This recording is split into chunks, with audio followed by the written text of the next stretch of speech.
The views and opinions expressed in this podcast by the host and or the guest do not necessarily reflect the views of the host and or Paranormal Buzz Radio and or its sponsors. Use of any material produced by Paranormal Buzz Radio without express written consent is prohibited. Paranormal Buzz Radio will not be held responsible for you holding your knees, crying, and rocking in a corner in a puddle of your own urine, or being beheaded by a group of children in a cornfield. In fact, if you come across a group of children in a cornfield, we promise to make fun of you as you run away screaming in terror.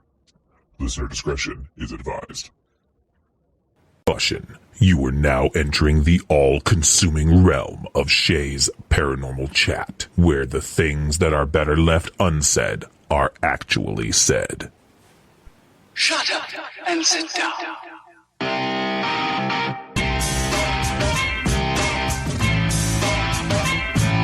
You're listening to Shay's Paranormal Chat. Paranormal podcasting done Shay's way. Tons of fun. Dude, seriously? A bit sarcastic. Hashtag investigator, not hunter. But always real. Hashtag data, not evidence.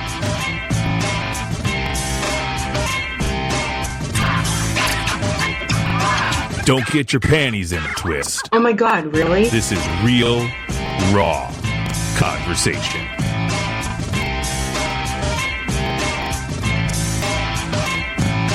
Ladies and gentlemen, welcome to the show.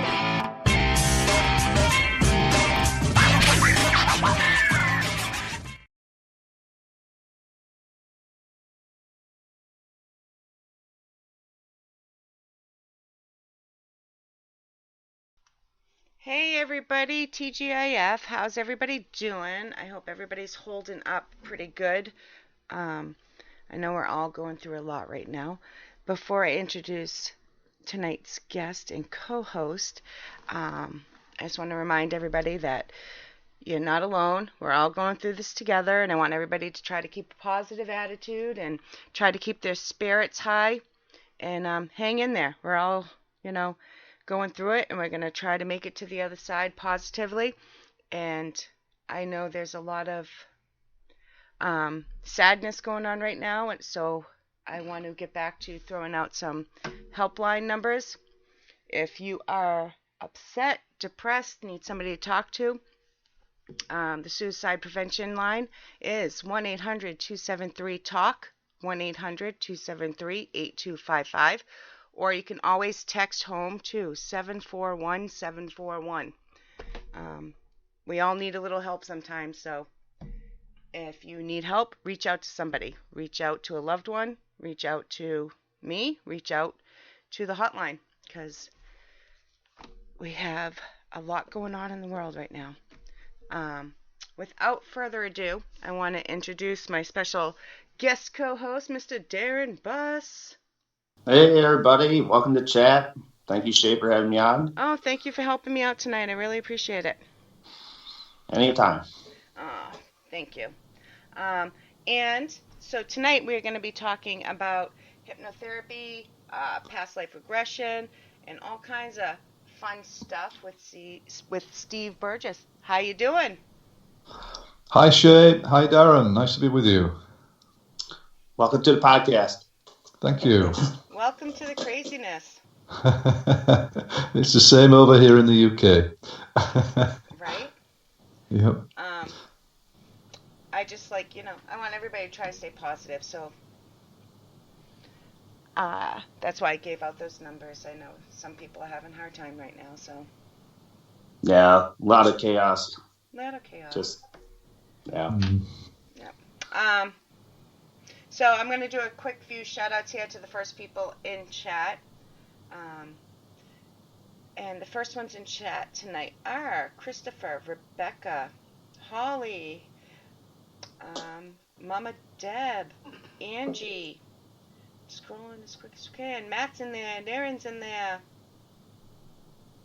I'll respond when I can. Yes. Darren's going to find out how it is to be in the hot seat with people throwing questions at you when you're live on air. So good luck, Darren. All right. Yeah. All right, Steve. You want to tell us a little bit about yourself before we get into things? Yes, absolutely. I've been a hypnotherapist for over 28 years and completed over 15,000 therapy sessions in that time. I work in the UK and live a lot of the time in Norway nowadays. I've published 2 books on past life regression. I specialise in regression, and I'm a passionate advocate of the importance of past life regression as a therapy process. And I've seen so many incredible healings over the years by allowing my clients to go into past lives. So I published 2 books on it, and I'm very happy to talk about it. We're happy to have you here to talk about it. Yeah, something new for the topic here on Shay's Paranormal Chat. So throw out your questions and, let's see what we can get out of this, right? Yep, of course. Steve, how did you get into this? What got you interested? I became a hypnotherapist by accident. My father was playing with hypnotherapy as a result of stopping smoking using hypnotherapy. My father's a scientist, and he tried everything to stop smoking. Nothing had worked, and eventually he went to see a hypnotherapist who laid him down in a chair, got him to relax, gave him hypnotic suggestions to stop smoking, and my father didn't want cigarettes anymore. And he was amazed. He just couldn't understand this. It didn't connect with his scientific left brain model of the world. So he started to read about hypnosis and hypnotherapy. He got interested in it. He got so interested, he then trained in it, and he started to see clients at home privately. And I was at a stage soon after that where I needed to change career. So he said, "Why don't you become a hypnotherapist?" I went and trained, and it was just something that fitted me like a glove. And then I just became a standard hypnotherapist. I didn't train in past lives. I knew about reincarnation. I'd been a practicing Buddhist for a number of years and had studied reincarnation for a long time, but I didn't use it as a therapy until one day a young man came to me in his 20s suffering from a massive anxiety state. And he sat in front of me and he was shaking and hyperventilating his words. He was stammering. And he just said, I can't do anything. I sit at home all day shaking. I'm just totally anxious all the time. I don't know what's caused it. I can't work anymore. I've tried tablets. Nothing is working, and you're my last hope. Okay, so I thought, well, this is going to be a fairly standard anxiety case. So, of course, I just relaxed him, took him into trance. And he relaxed very nicely. He stopped shaking. His breathing started to slow down. And I asked his subconscious then just to help us with the problem. And all of a sudden, it started to happen. In that he started to shake. His whole body was shaking. His head was moving from side to side. And he started to talk out loud. And he started to shout out, "No, no, no, no, be quiet, be quiet, be quiet." And then he was whispering, "Hide the children, hide them in here, hide them, don't let them find us, hide them."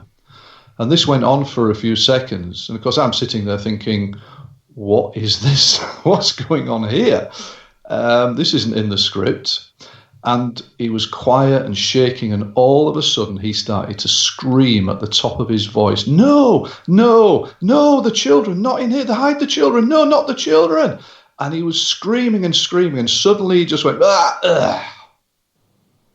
Complete silence. He just lay in the chair, totally calm, completely calm. I wasn't completely calm. Oh, I'm sure. It was a heck of a shock. And I wondered what on earth was going on. And so I said to him, I said, "How do you feel?" He said, "I feel wonderful. I just feel wonderful." He said, "I've never felt this calm. All the anxiety's gone. All the panic's gone."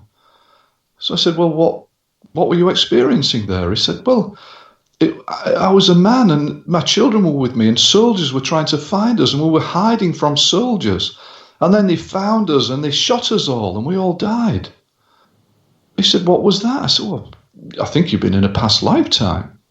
And that was the start of my past life experiences with clients. He had spontaneously regressed. And he got completely better from an anxiety state that he'd had for years. And it was completely cured in 10 minutes. And I sat there and thought, why don't I know about this? This is important. So I started to get information from an American Past Life Association, started to work with it more, and I've developed a system now that I use regression therapy with so many clients into this life or past lives, and it's so effective, it's quite extraordinary, and it heals from such a wide range of problems. Why do you think it heals? Like the past life in that first case you just talked about, is it kind of like when you face your fears, or is it reliving it and accepting it, acknowledging it, and putting it to rest? It's both of those and a little bit more, Shay. Okay. It is releasing the emotional trauma that has caused the problem in the first place. Okay. So the regression model is that all of our problems are caused by locked-in emotions from the past. And these are emotions that get locked in inside us when we are traumatized in this life, in previous lives, also in our ancestors' lives as well. And all of this stuff is locked in the subconscious, and the subconscious is just reacting it in different ways all day long. It's like a pressure cooker, an emotional pressure cooker. And we take the lid off the pressure cooker, the pressure leaves the pressure cooker, and there's just space in there. And that space is healing and calmness. So usually it is about releasing emotional trauma. Sometimes people get an understanding from a past life, and that makes sense of the problem in this lifetime. It may be, I may have a client, for example, who has problems with a mother, who has issues with her mother. And there's a likelihood that in a previous life, they have been together in some way and they have had a difficult time in a previous life. It may be she's killed the mother in a past life, or the mother has killed my client in the past life. And when they become aware of that understanding helps to heal the problem. So those are the main two ways in which the regression works. I think that was a great explanation. Thank you. Yeah. I just have a quick question. Now, when someone has a past life, how many past lives can that one person have? Is it just one past life per person, or can they have multiple past lives, or just they're different people in each one? Yeah, in a way, there's maybe two questions there, Darren. One question is how many past lives can cause a problem, and for some clients, it can be several past lives. So quite often, it's usually between 1 and 7.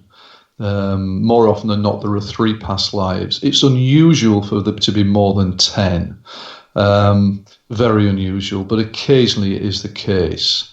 And the second answer to the question, of course, how many lives do we live? Well, it appears we live many, many, many lifetimes. Tibetan Buddhism says that we live countless lives over countless aeons of existence, which is a heck of a lot. But my experience is I think we live, most of us, thousands of lifetimes. And that's lifetimes also on other planets as well, not just in human form. We can be reborn on other planets in a different energy form. So you can be an animal too as well, right? Also, yeah, occasionally, it's a good question, Darren, because occasionally we do get animal past lives in therapy. It's not very often. It does appear that once we've achieved a human form, then we stay with that form over many lifetimes. But certainly I had one client who was a camel in a past life. She was disgusted by the smell of all the other camels in the place where she was living. I had a client who was a rabbit in a past life. That was a pretty boring therapy session because all she did was hop around. So we occasionally get animals, but not very often. That's very interesting, very interesting. I mean, I was told 10 years ago I went to a Paracon, and I came across a psychic, and she was telling me that I had a past life. Mm-hmm. I'm like, really? And she's like, yeah.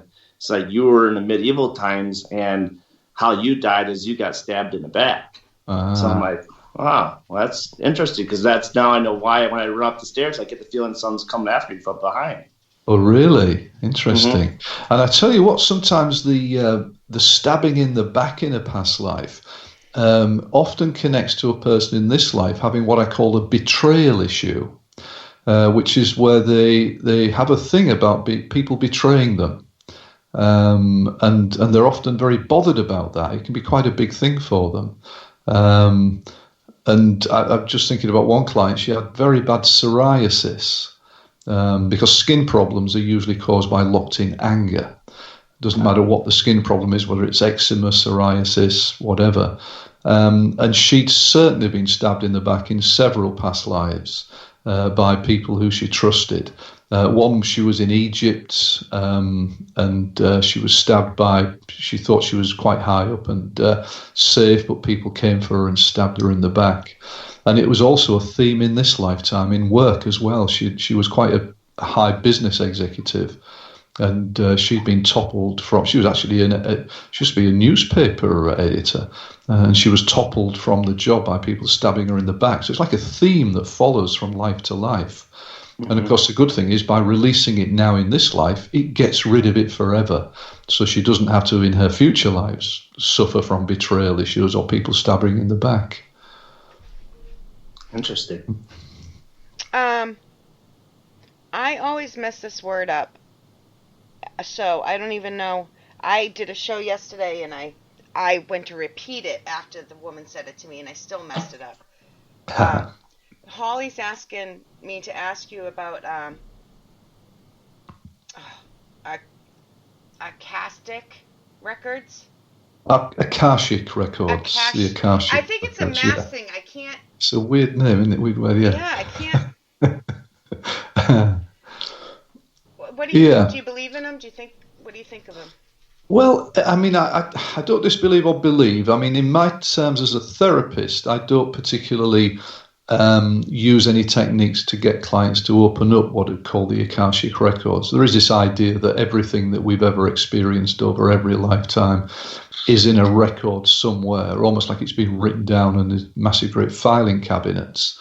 I do know that some hypnotherapists would, if they're using regression, would get the client to visualize when they're in trance, going into a room or a big hall with all the records in filing cabinets, and they get drawn to a particular filing cabinet and they open it out and they look through the files, and then they go into the file and they go into a past life. It's not a technique that I use, but certainly a lot of people talk about it very seriously. And I think Edgar Casey did actually, didn't he? And he tended to be fairly knowledgeable about these things. For me, I don't tend to look at it too much because it's a question for me of just getting the client into the causes of the problem, releasing the problem, and then letting them get better. But I know some people are very, very much into the Akashic records and the concept of that as being a reality. I'm not sure. I'm really not sure. I'm not either. I have some friends that are really into it, but I personally just started learning about them within the past 6 months, so it's definitely interesting, that's for sure. Yeah. I love learning new stuff, though. Oh yeah. Okay, so we have another question from Deb. Deja vu. What do you think of that? How does that relate with past lives, if at all? Yes, sometimes it does. Sometimes what is happening in a deja vu experience, you think it's already happened before, and sometimes it has. Sometimes it will connect back to a past life. If I can tell you sort of a story that maybe connects to that, is a client who she called me one day, a lady, to say that something strange has happened. I was at work last week, and a man in the office who I get on very well with, he passed me a file, and I touched his hand. We touched hands, and immediately I got an image of a woman in a long flowing dress with long hair in an old room, and I felt very frustrated. And she said, I don't know what's going on. She said, I can't get rid of this memory. I can't get rid of this picture. There's not a memory. I can't get rid of it. It's with me all the time, and I'm feeling frustrated all the time. So I said, could be past life. And in fact, it was. The touch of the man's hand had triggered the previous lifetime. So for me, that's a sort of a deja vu experience, in that it's triggered something, a memory of a previous life. And so she came to me for sessions, and we opened up that particular picture that was in her mind. And she saw herself as a very beautiful lady waiting in an old wood-panelled room for a man. And she was so frustrated because she was in love with him. And eventually he turns up in the room, and they hug and kiss, and they're very passionately in love. And that was basically triggered by a touch. So that to me is a sort of a deja vu touch experience, if you like, that triggered a past life. What was more extraordinary is that she went into another scene in the past life, and she found that she was a member of royalty. She was actually, and we did a lot of work on this, she appeared to have been Queen Elizabeth I. And we call her, she was obviously the great English queen in the 1500s. So we did lots of work on this, and the man that she was in love with was actually the man that called Robert Dudley. He was the Earl of Leicester, who was in love with Queen Elizabeth. And she actually had this very passionate love affair with him. And all of this came out in the sessions. So I actually wrote about that in my first book, which is called Famous Past Lives, where I've actually seen a few clients who appear to have been very famous in previous lives. It doesn't happen very often, but it does happen. It's weird. I've heard about a few, and you never know how to take it. That's the thing. I didn't believe in past lives. I never even really thought about it much until, about 10 years ago or so. Never gave it much thought. I was raised a Catholic. Uh-huh. And, but then, I started thinking about it, and more. I just always brushed over it until I started seeing more and more news articles about young children coming out with these World War II stories and describing where they lived and what they did and who they knew. And it's like, there's no way little kids will know that much information. You're talking little kids, so then it made me get more and more intrigued. Yeah, and there's a great American Professor Ian Stevenson, he was at an American university, I think Virginia, I'm not totally sure, and he studied, especially in the East, in India and countries around there, stories of children who claimed to have been, who came up with past life stories. And he actually went over there and he interviewed the families and he interviewed the children, and in some cases the child was saying, let's say a 6-year-old child was saying, well, in my previous life, I was murdered by my brother and we were in business together. And my brother's name was, let's say, Rick. Not an Indian name, but my brother's name was Rick. And the child would give a lot of information about this. And he'd say, well, I was living in Mumbai when this happened. So Ian Stevenson would take the child and the family to Mumbai and do some research and then find exactly what the child had said was completely true. They would find the brother who had murdered him and things like that, or well, maybe not the brother had murdered him because maybe 100 years ago, but they would. In one case, they actually found the body of a murder victim, and the child gave details of where he was buried. So when that type of information comes through, it's very difficult to sort of think it's all imagination or made up. And Ian Stevenson did some great work on that, but I think he did one of the ones where the little 6.5, 7-year-old boy, maybe 8, somewhere around there, said he was from a village somewhere. And they said, well, the village doesn't even exist. We looked it up. That's because it no longer exists. But it did at the time he was talking about. Brilliant. Yeah. Oh. Yeah, so, children often remember these things. My youngest son, he said, I remember he was, I think, 2.5 to 3.5, and he said to his mom, he said, but you were not my mummy before I came here. I had a different mummy before I came here. And he didn't remember any more than that. But of course, children do sometimes remember these things. As they get older, the memories tend to drift off and they lose them. I know in paranormal they say they think it's because if they see spirits or anything, it's because society kind of puts a thought in their head not to think about it, not to remember. Do you think that can be the case? Yeah, very much so. It's not acceptable sometimes. Yeah. I was kind of wondering, with all the cases that you've had, and what's one of the worst thing about a past life that you've come across during your cases, over your 15,000 cases? Yeah. Most of the therapy that we do is to release death trauma. And so it's so often, I would think that so many therapy sessions are caused, so many problems are caused by traumatic deaths.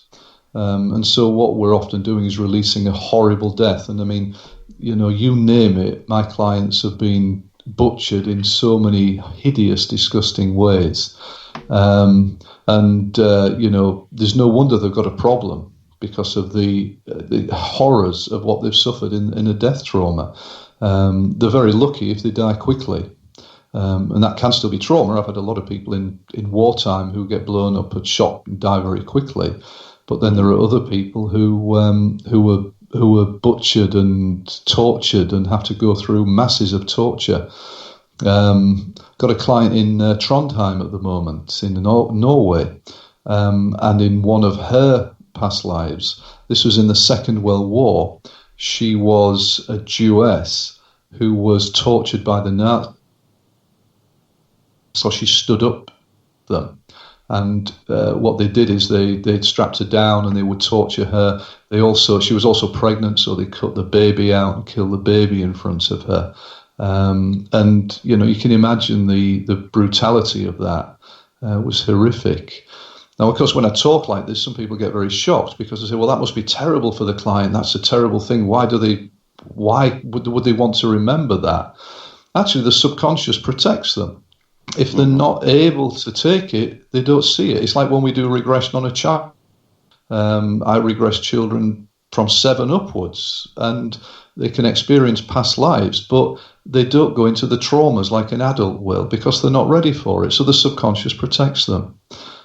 So it's a nice thing in a way that even though it's a horrible thing, the subconscious knows that the client is able to take this, and it's not going to make them worse. Right, because if your subconscious is blocking something, you're showing outer effects somewhere else.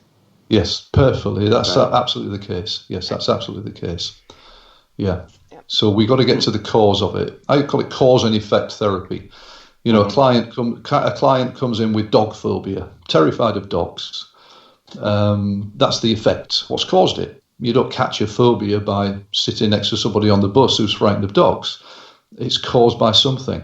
And so I had a client who remembered when she was 2 in this life and she was bitten by a dog.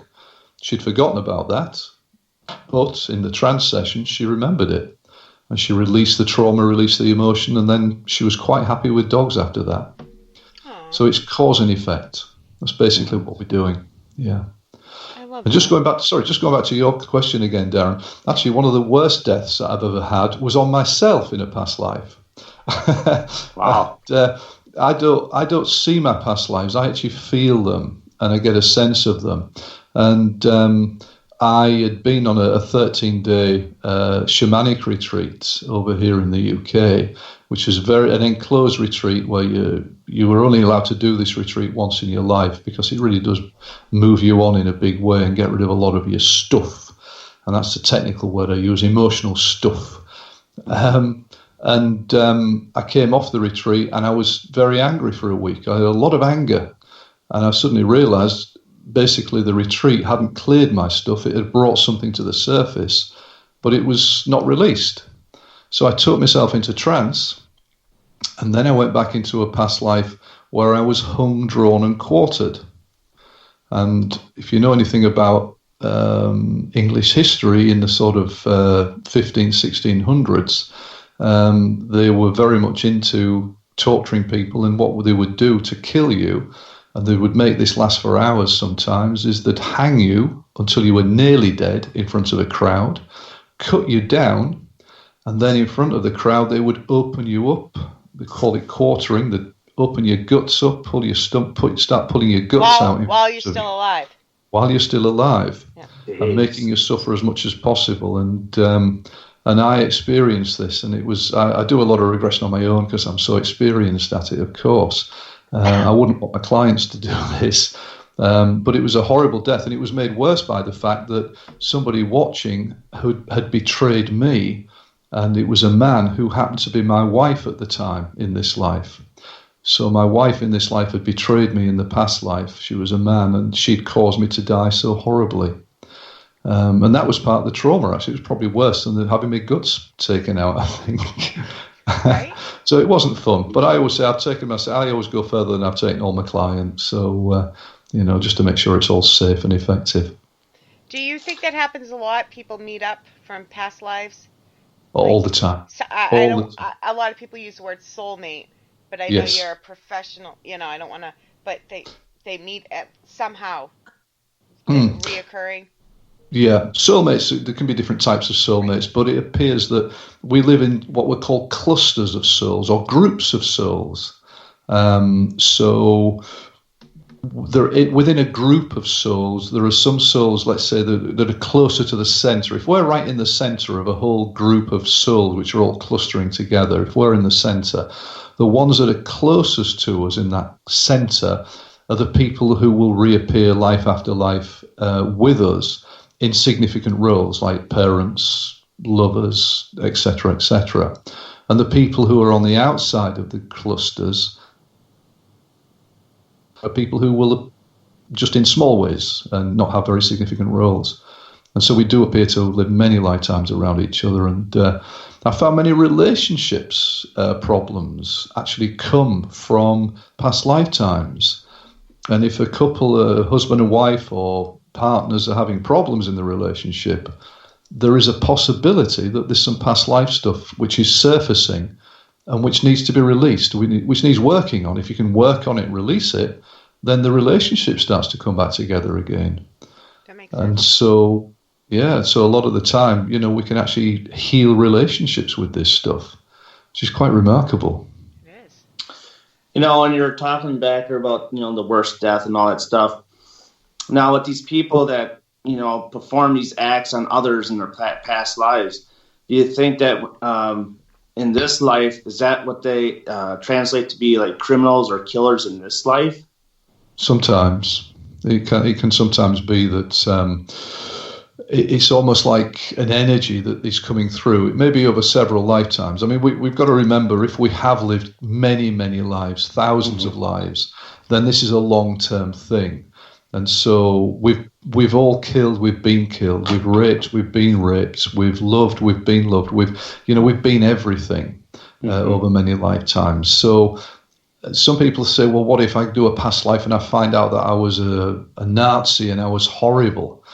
Well, that's part of your learning, really. And the subconscious, again, won't show you that past life unless you are ready for it.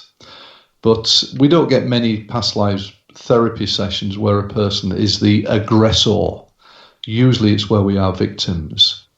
But it can be that a theme or a pattern over many lifetimes is that you are an aggressor over several lifetimes. And that's, in a way, that's something you've got to get out your system over the lifetimes. It may actually be that you are actually being aggressor so that somebody else who is your victim can learn something.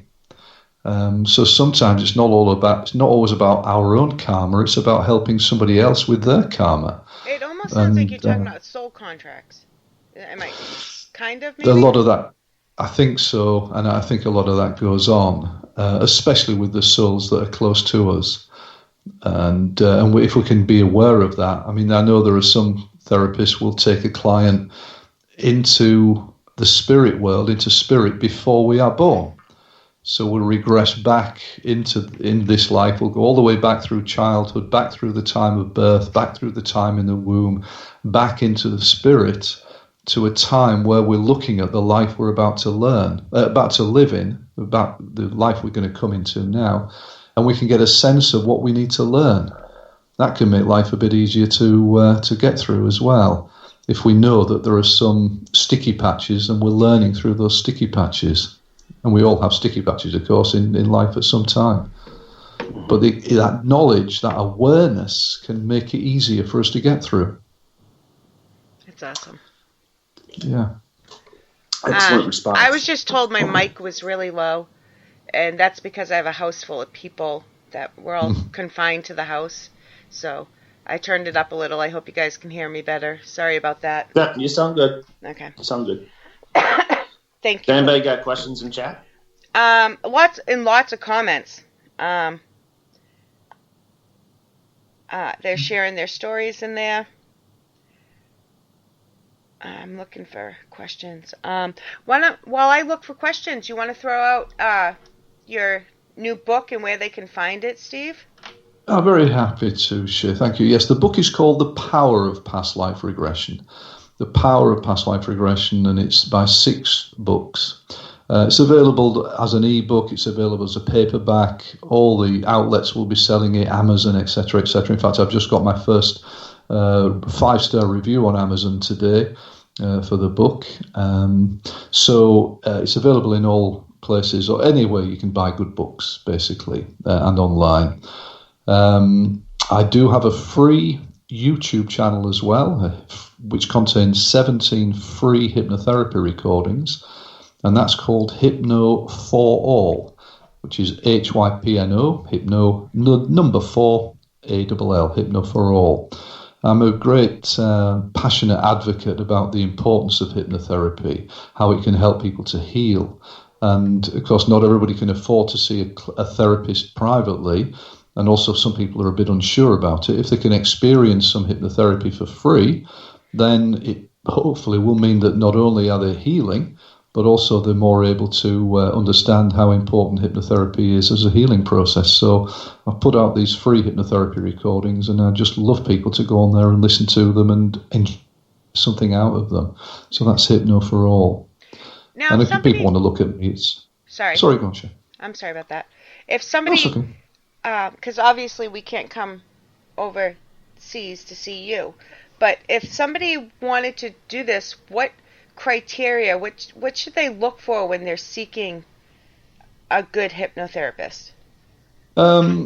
Well, it's a good question, a very good question, because you do have to be careful. You know, you've got to work with somebody, you're working with a mind, you've got to be able to trust that person, you've got to know that they're experienced. I do Skype sessions, and I do Skype sessions with people all around the world. I much prefer to do a one-to-one session in the room with a client, because it's a fantastic experience, and there's a lot of magic goes on in those sessions. But Skype, it does work very, very well on Skype. But if you're looking for a local therapist, I always say talk to them. Just give them a call. Look them up on the internet. Give them a call and get a feel of them. And what you'll find is you get a wide range of therapists with a whole lot of different approaches. And you've got to find the one that's right for you. So how experienced are they? And do they sound professional? Do they sound as if they're just sort of doing it from a kitchen somewhere, or have they got an office? Where have they trained? How long have they been practicing for? Do they do past life regression? Because past life regression is a very important therapy, and some therapists don't treat it seriously. So they may say, well, I'd sort of do it, we'll see what happens. But if you're interested in past lives, you want to see a therapist who knows what they're doing and who believes in the process, as I do, having seen it so many thousands of times before. And use intuition, use gut sense. If the person you're talking to doesn't feel right, just say thank you, I'll get back to you, and put the phone down. But always talk to them. Don't just look at it online, because you can be fooled. People can look very nice and professional, and the words that they use on a website can be very good, but you've got to know that they know what they're doing. Eye-to-eye contact too. See how they act when they talk to you. Do some body language, you know.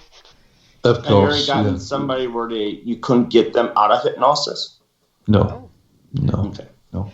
In fact, I mean, the chances of that happening are very, very, very, very remote. And I've done 15,000 sessions. I've never come anywhere near that. There is a possibility, let's say in a past life, that somebody could go so deeply in the past life that they just sort of lose this lifetime for a while. That's never happened to me, but we can always bring them back.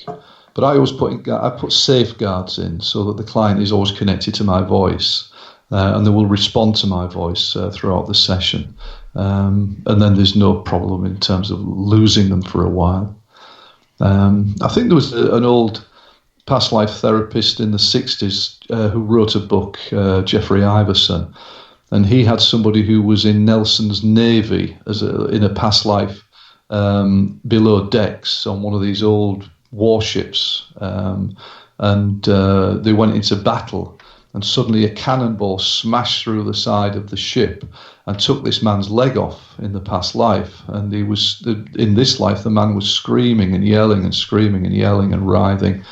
And the therapist couldn't get him back because he'd let him go too deep. And it took a hell of a job for him to get back, I think. He did get him back eventually. But that's never happened to me. I think in those days they were still experimenting with past lives. Nowadays, therapists like myself, we've got a good system, and it works very well. So it's very safe, very safe. I was told. Sorry, Darren. I'll let you. No, go ahead. Ask. All right. I was told for years and years. I have had. I guess it never goes away, but as a young child, I had severe PTSD.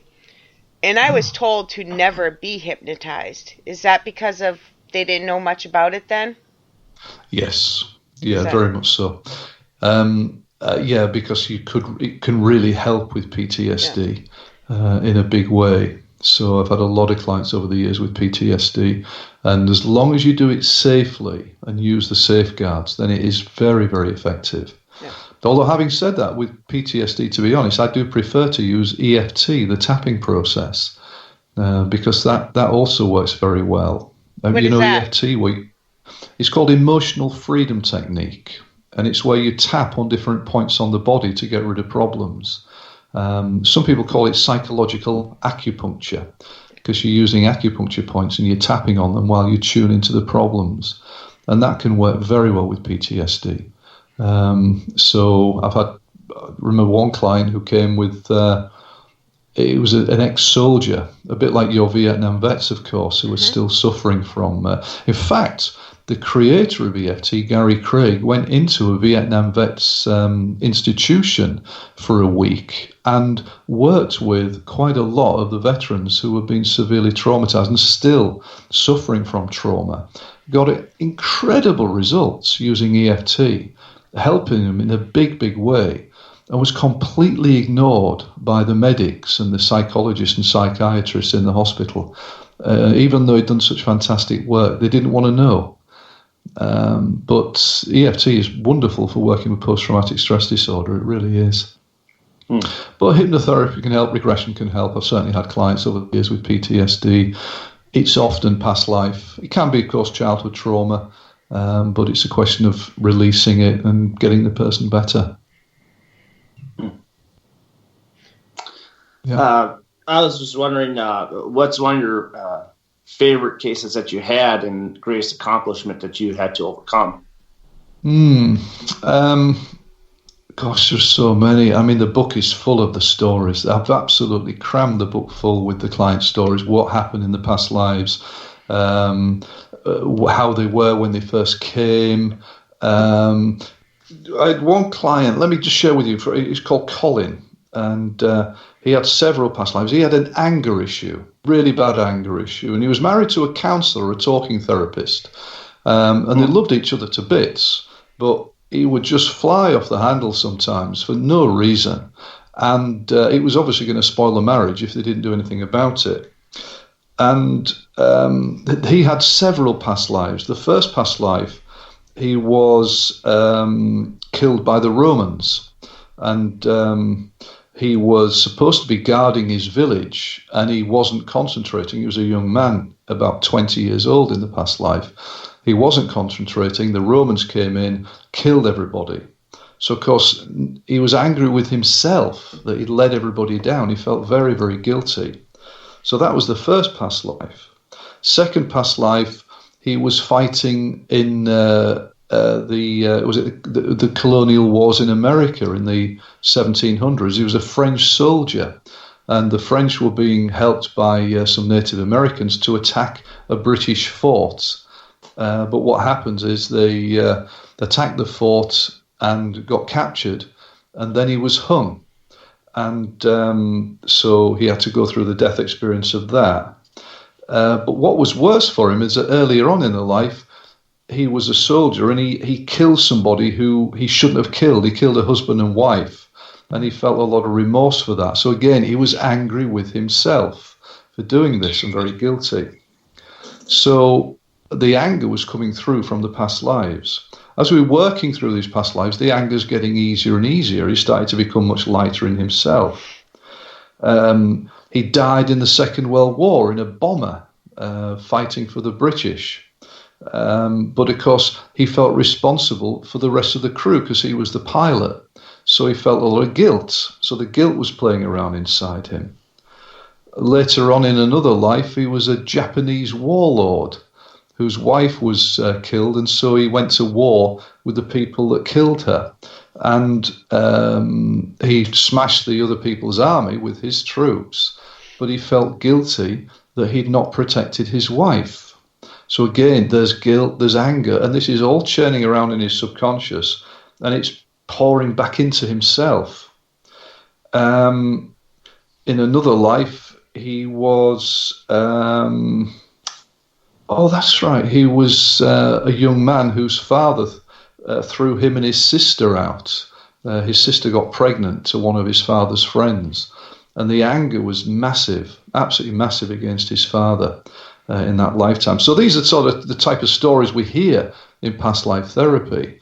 And we released all the past lives, and the anger just completely dissolved away, and he just got better.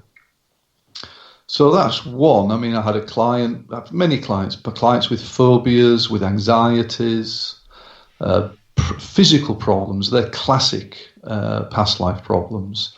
So many times we have a physical injury or a physical illness, and that will come from previous lifetimes. Addictions. One of my greatest successes with a lady who came she was a functional alcoholic, which means that she could work all day, but when she got home, she started drinking, and she was just drunk every night. And this had been the case for 16 years. And she was sent to me by her friend, who said, this man may be able to help you. And this lady said, I don't want to see this hypnotherapist. What a load of rubbish. That's all mumbo-jumbo. That's not going to help me. And she came to see me to prove to her friend that I couldn't help her. That was why she came. And so I took her into trance. In the first session, she went into a past life. She cried. She released a lot of emotion. And she immediately stopped drinking. And she's never touched a drop of alcohol since. She got her life back. In one session, we got a complete cure of alcoholism. That doesn't happen very often. I wish it happened at first session every time. Right. But it was just remarkable how she just got her life back. That's so awesome. Yeah, very awesome. A bunch of questions in chat here, and we're already coming up on the hour, so I'm going to try to get through. Fire away. We might have to have a part two. I was going to say, I would love to have you back, because this went by really quick. Yeah, thank you. I'd love to come back. Yeah, I would love to have you back. Stuff. All right, Debbie wants to know. Sorry, Deb. That's my mother. Deb wants to know, how do you tell a true regression from cryptomnesia? Really good question. It is always possible for people to imagine or make up a past life, either because they've seen something on a TV or they've read a book with some information in it, and that is always possible. What I'm looking for is the intensity of the experience, the intensity of the regression experience for the client. And provided it's a fairly intense experience, then the chances are it is very real. Having said that, and this isn't a cop-out, but it is just the fact that if a client gets better, in a way it doesn't matter if it's real or not. Amen. So, from that perspective, it could just be a metaphor that the subconscious has created to get the person better. But usually, and going on from that, if a person is fantasizing the past life, there is a different quality to that experience. And I've done so many thousands of sessions, I can tell within seconds whether it's a real past life Does it or seem more a fantasy 3D? one. That's maybe not the right word, but more Full intense is the sort of the word. Yeah, it's a deeper experience for them. Yeah. And it all fits in. You know, people don't say, well, I'm in the middle of 16th century Italy. Oh, there's some motorbikes coming around the corner now in the street. That doesn't happen. Yeah. Because if people were making things up, you would get more extraordinary things happening. Doesn't happen in the real regressions. It's all makes sense and it all fits in. It's all congruent is the word I use. Yeah. That's a great question from your mum. Your mum's clever. That's a good question. My mother is very, very clever. She's laying there back on the couch behind me dying, but she's listening. Oh, dear. Not really dying. I shouldn't say that, but no. having a fit. All right. She's recovering. She's something. I don't know. She's trying to recover. How about that? She's going to kill me after the show. That's all right. She's stuck here for another month. It's not like she can leave. Oh, great. Yeah. Holly has a good question. What are your views on soul retrieval? My experience with soul retrieval is that it can be done as a hypnotherapy process. So usually soul retrieval is a shamanic experience. It's a shamanic process where the shaman goes to different places in order to retrieve parts of a person's soul or personality that have split off as a result of trauma. The shaman brings them back. We can actually do it as a hypnotherapy process. There's a good friend of mine in the UK who specialises as a hypnotherapist in doing soul retrieval sessions. It doesn't matter whether it's real or not. It's a real experience to the client. And so I've trained in soul retrieval. It's not something I use very much, but occasionally I do it to help clients who have lost parts of themselves and need to be and have become quite fragmented. It helps them to be grounded again and to become more whole. WHOLE, of course, whole. Yep. So yeah, soul retrieval is a great process. Let me make sure I'm trying not to go too fast today. Skip anything here, sorry. The chat's moving really quick. Let's see. I got one last question whenever you're ready to go ahead, ask yours. Question. Ask your last question so I can make sure I found. Okay. So the last question I have is that so when you pass on from this life, what do you want to come back as and what do you want to be doing? Me personally? Yes, you personally. Personally, I don't want to come back. Amen. I'm with you. It's flipping hassle down here. Actually, it's if I may go into something I'm just looking at myself now, and this is a bit deeper, and may shock people because I've been working within reincarnation for so many years, but I am now questioning whether we need to reincarnate at all. And I've started to see there are occasional books or articles from people who are saying, basically, do we need to reincarnate? We are perfect as we are. We are perfect light beings in every way. Why on earth do we need to reincarnate to learn something? Because we already know everything. And when you sort of think in those terms, it may be that that's the case. And there are people who say that when we die, we are being pushed back on Earth in order to reincarnate, in order to continue the suffering that goes on down here. So this is a much bigger picture, and I'm not sure about this. I'm at an early stage in looking at this now. It doesn't change the work I'm doing because we've all got emotional baggage, right, and it needs to be healed. But I'm starting to look at this and think, okay, maybe we don't need to come back, and so therefore, for me as a soul, what I'm aiming to do when I die is actually to be able to calmly move over. And then wherever I go in spirit is to say, well, I'm in control of this now, as opposed to being pushed down here again. Well, that's my thoughts. Having said all that, if you were to ask me if I had to come back, I would be a lute player. I love the sound of the lute. I would be a lutenist. Awesome. That's a great answer, though. A bit different. I hope my daughter doesn't listen to this. She'll be like, what is that? I need to learn to play it. Oh, she will.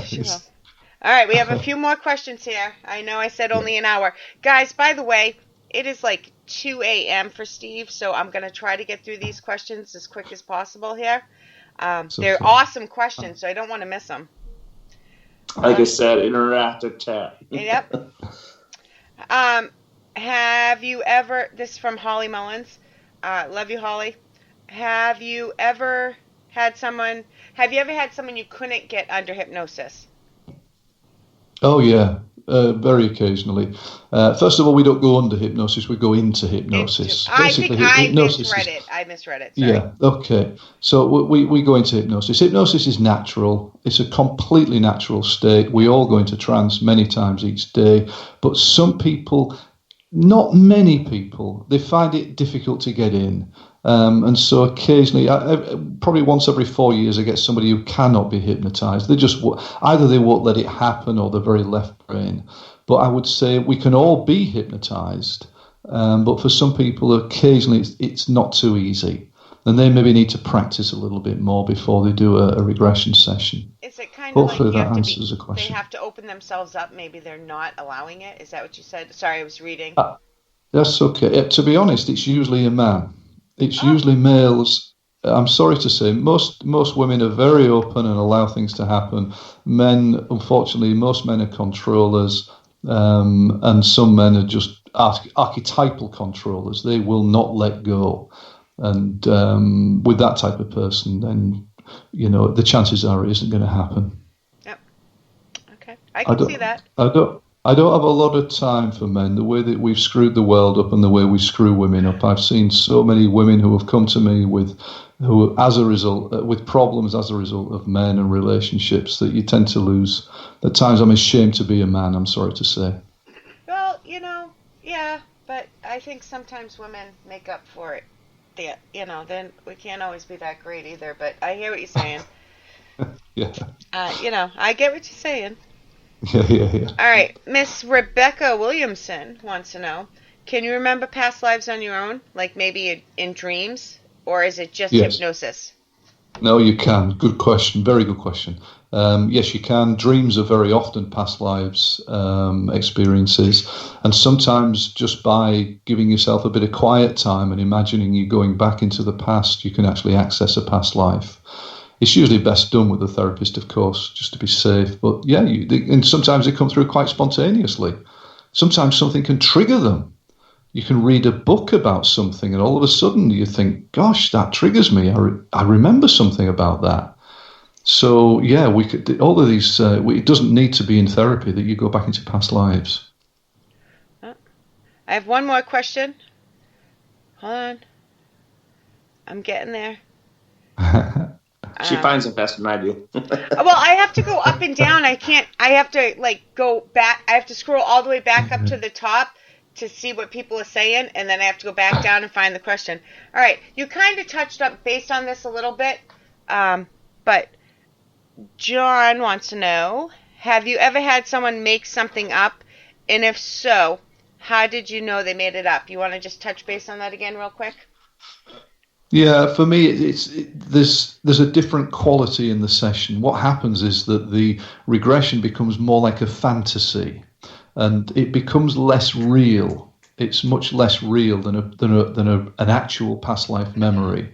And once you've done a few regression sessions, you get to sense what is going on, and you can just spot them. It's just a different quality to the experience. So that I don't think I can sort of classify it as anything specific.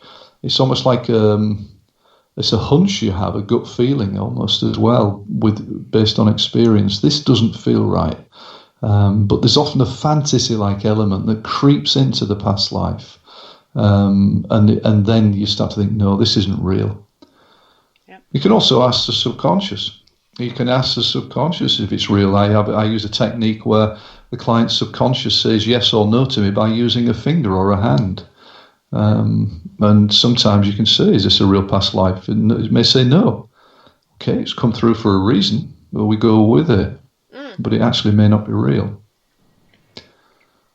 All right. Yes. Let's see. I think we're going to... We're going to have a part 2. Yeah, we're going to have part 2. So, it's a big subject. it is. It's a I big loved subject. it, though. I loved it. It's very interesting. A lot of stuff that I had no idea about. And learned a lot from this Excellent. experience here. And it's a deep subject. You know, a lot of people dismiss it, or they'll take the mickey out of it. You know, they say it's not real. It's a very deep subject. And if people could sit in my office day after day and see what I see, they would know this is very real. Mm-hmm. If it wasn't real, why do thousands of people come to me over the years, and the subconscious takes them into a past life to get them better from depression or anxiety or phobias or a lack of confidence or asthma or migraines? Yep. Why does the subconscious take them there? Why do they do that? If it wasn't real, it doesn't make sense. And most people they haven't got a clue about reincarnation. Haven't got a clue. They just want to get better. They're as shocked as anybody else is when they end up in a past life. So, you know, it's so real and so important. But it is a deep subject. And, of course, I've got millions of stories. I'm going to have you back. That's for sure, because I love this stuff. Yeah. You want to throw out your social media, Steve? I know I'd love to. Yeah. So my website is lionheart-training.com. So that's Lionheart, as in Richard the Lionheart-training.com. I have a WordPress site, which is hypnoblogpod.wordpress.com. hypnoblogpod.wordpress.com. And as I said, the free YouTube channel, Hypno for All. That's the number 4. And my book, Power of Past Life Regression, is available everywhere, also through the website as well. I've read a little bit that was sent to me, and it's a great read. I definitely want to read it. So. Yeah, we're just recording it as an audiobook now as well. So, awesome. See that? I'll have to get the audio one. Yeah. I can listen while I do dishes and mop the floor. That's what I listen the best. All right, I'm gonna give out a few shout outs here, and if I miss you, I'm sorry. Kelly McCarville is usually the one who does the shout outs at the end because the list is so long. I always miss people. If I miss you, I'm sorry. If you're listening later, thank you. I really appreciate it, as always. Let's see, we have Christopher, we have J. Ron, we have Matt, we have Rebecca, we have Miss Holly Mullins in the house. Cynthia was in there. I know. I go in order. I try to. I just run by hand. Yeah, I try to. I'm bad at this. That's why I do it in the beginning. Hey, Stephen Weeks is in the house too. Hey, Stephen. I said hi earlier. Hey, Steve. That's why I do it in the beginning and the end, because I miss so many in between. John, one of the new hosts on PBR, was in the house tonight. Thanks for coming. Darren was there. Chris was there. I was partying. Mama. I was too engulfed. I know, me too. It's hard. Mama Deb's in there. I think Matt was in there in the beginning. Matt's in there. Shout out to Matt, who has to deal with me all the time. Allison, another host, she joined us. Thank you, Allison. And I don't want to keep repeating names, but I don't want to miss anybody. All right. Shay was in there. I was in here, yeah. I did pretty good. I was so intent on listening to every word you had to say, Steve, and I still managed to keep up with Chad a little bit. That's impressive. Way better than I did. Yeah. You guys, let me tell you, you guys want to make sure you get your shout-outs in? You got to be there within the first 5 minutes of the show. Well, first couple minutes of the show, and you'll definitely get a shout-out. I did my best, guys. Thank you, Darren. Darren, awesome job. Thank you. Thank you for having me. This was an awesome experience, and learning all this new side of hypnotherapists and stuff like that. And I cannot speak, but it's just a fascinating subject. It was. So. It was. I can't wait for part 2. This was great. Yeah, me either. Yep. So, Steve, thank you so much. It was an honor to have you on tonight. It's been a real pleasure, my privilege. It really has been wonderful. Thank you so much for having me. I do appreciate it. Oh, you're welcome. Thank you for being here. All right, guys. Until next week. Don't forget, my new show is on Sunday with Rebecca. Exploring the Unknown. It's 20 to 30 minutes long, and it's a bit of funny, bit of paranormal. It's more entertainment news than paranormal, but you'll get a kick out of it. And Paranormal Buzz Radio has a new show starting tomorrow night at 9 p.m. Eastern, 8 Central, and it's about cryptids. So, it's the Cryptid Files with John and Cindy starting tomorrow night, so you don't want to miss that. Awesome deal. Thank you, Steven. Steven saying nice words in there about me. Thank you. I needed that. All right, guys. Good night, and be safe. Be kind. Love one another. Right? Don't touch your face so much. Don't touch your face so much, but be positive. That's my whole thing, especially on social media. Cut out the negativity. Be positive. All right, guys. Good night. Till next week. Good night, guys.